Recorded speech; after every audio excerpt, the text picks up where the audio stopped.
है। पति से तलाक हो गया था, पति अलग रहते थे, उन्होंने दूसरी शादी कर ली थी। मेरा नाम नेहा था। मैं जॉब के बारे में सोच ही रही थी। मैंने कई जगह अप्लाई किया, सौभाग्यवश एक जगह मेरी जॉब लग गई। जॉब करते हुए कुछ ही दिन हुए थे कि अचानक मेरी मुलाकात एक ऐसे व्यक्ति से हुई जिसकी आंखें मुझे कुछ जानी पहचानी लगी। वह व्यक्ति कभी कभी हमारे ऑफिस आता था।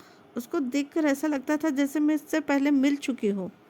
वह भी मुझे बहुत ध्यान से देखता था, लेकिन कभी बात नहीं हुई। मैंने कई बार सोचा बात करने के लिए, लेकिन हिम्मत नहीं हुई क्योंकि वह बहुत गंभीर व्यक्ति था। लेकिन जब भी उसको मैं देखती थी मुझे ऐसा लगता था जैसे कोई मेरा अपना है। वह ऑफिस आता और बॉस से मिलकर चला जाता। एक दिन दीपावली में मेरे बॉस ने हम सबको घर में पार्टी दी। हम सब लोग बॉस के घर पार्टी में गए थे। वहाँ मैंने उस व्यक्ति को देखा। मैंने अपने एक सहकर्मी से पूछा कि ये कौन है। तब मेरे एक सहकर्मी ने बताया कि ये इस कंपनी का मालिक है और इसने अपने भाई को इस कंपनी का बॉस बना दिया हुआ है। बाद में पता चला कि उसके घर में उसके माता पिता और उसके भाई भाभी रहते हैं। उस व्यक्ति ने शादी नहीं की है। ऐसे ही कुछ दिन बीते। एक बार मेरे बॉस ने मुझसे पूछा, नेहा तुम किस कॉलेज से पढ़ाई की हो? मैंने अपने कॉलेज का जब नाम बताया तो सुनकर बॉस चौंक गए। बोले, तुमने उस कॉलेज से पढ़ाई की? मेरा भाई भी वहीं पढ़ता था। क्या तुम किसी अमित नाम के लड़के को जानती हो? हाँ सर, वह मेरा बहुत अच्छा दोस्त था। तो क्या वो लड़की तुम ही हो? सुनकर बॉस चौंक गए।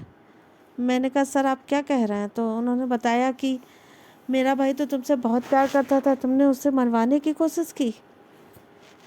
क्या सर अमित जिंदा है? हाँ सर, मैंने उसे मरवाने की कोई कोशिश नहीं की थी। ये बात आपसे किसने की? सर मैं आप एक बार अमित से मिलना चाहती हूँ। नहीं, तुम मुझसे नहीं मिल सकती। मेरा भाई तुमसे नहीं मिलना चाहता। सर क्यों? मैंने क्या किया है? मैं तो उससे बहुत प्यार करती थी। तुम झूठ बोल रही हो, तुमने उसे मरवाने की कोशिश की। सर ये बात आपसे किसने की? अमित के दोस्त राहुल ने। सर ये सब झूठ है, राहुल ने झूठ बोला है। मैंने ऐसा कुछ नहीं किया। सर प्लीज़ मुझे एक बार मिल लेने दीजिए। नहीं, मेरा भाई नहीं मिलना चाहता तुमसे। Sir please.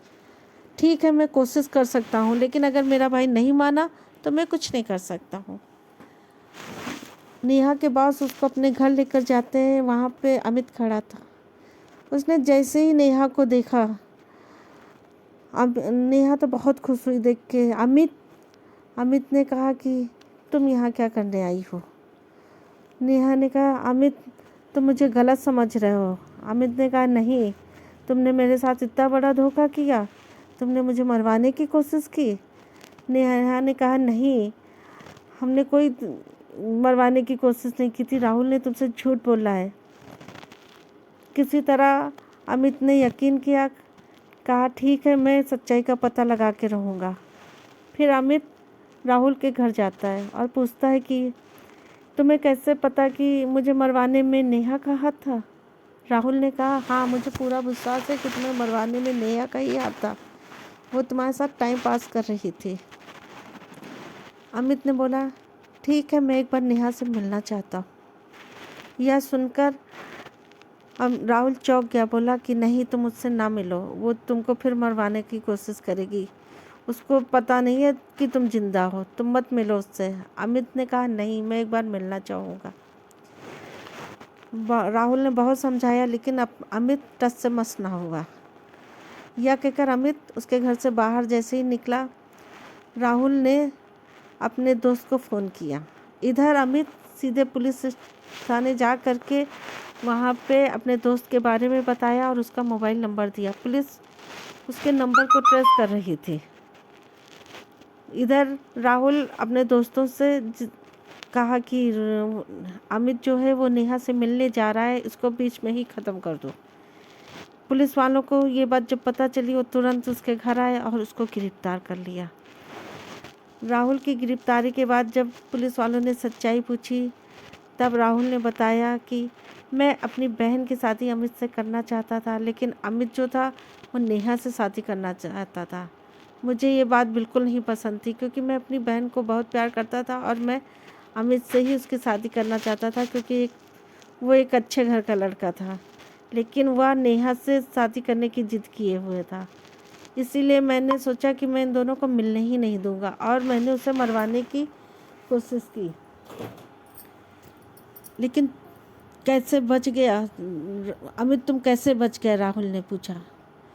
वो तो मेरी किस्मत थी कि मैं बच गया, नहीं तो तुम लोग ने तो मुझे मार के झाड़ियों में फेंक दिया था। उधर से एक बुजुर्ग दंपत्ति आ रहे थे, मेरी सांसें चल रही थी। उन्होंने मुझे किसी तरह से निकाल के अस्पताल पहुंचाया और मेरी ज़िंदगी तो बचा ली, लेकिन मेरे चेहरे पे इतने घाव थे कि मुझे प्लास्टिक सर्जरी करवानी पड़ी। तुम्हारी वजह से मेरी ज़िंदगी नर्क बन गई, मेरा चेहरा ख़राब हो गया। राहुल, तुमने मेरे साथ ऐसा क्यों किया? राहुल माफ़ी मांगने लगा, मुझे माफ़ कर दो। नेहा से भी माफ़ी मांगने लगा कि मुझे माफ़ कर दो, लेकिन दोनों ने कहा नहीं, तुमने हम दोनों के साथ बहुत गलत किया, मैं कभी तुम्हें माफ़ नहीं कर सकता हूँ। नेहा ने भी कहा मैं नहीं माफ़ कर सकती कभी। पुलिस वालों ने राहुल को ले जाके जेल में डाल दिया। इधर अमित की मां ने नेहा से पूछा, क्या तुम मेरी बहू बनोगी? नेहा ने कहा, माँ जी बहुत देर हो चुकी है, मेरे बच्चे भी हैं। अमित ने कहा, क्या वो मेरे बच्चे नहीं बन सकते हैं? मैं तुम्हारे बच्चों को अपनाऊंगा। और इस तरह फिर अमित ने शादी कर ली।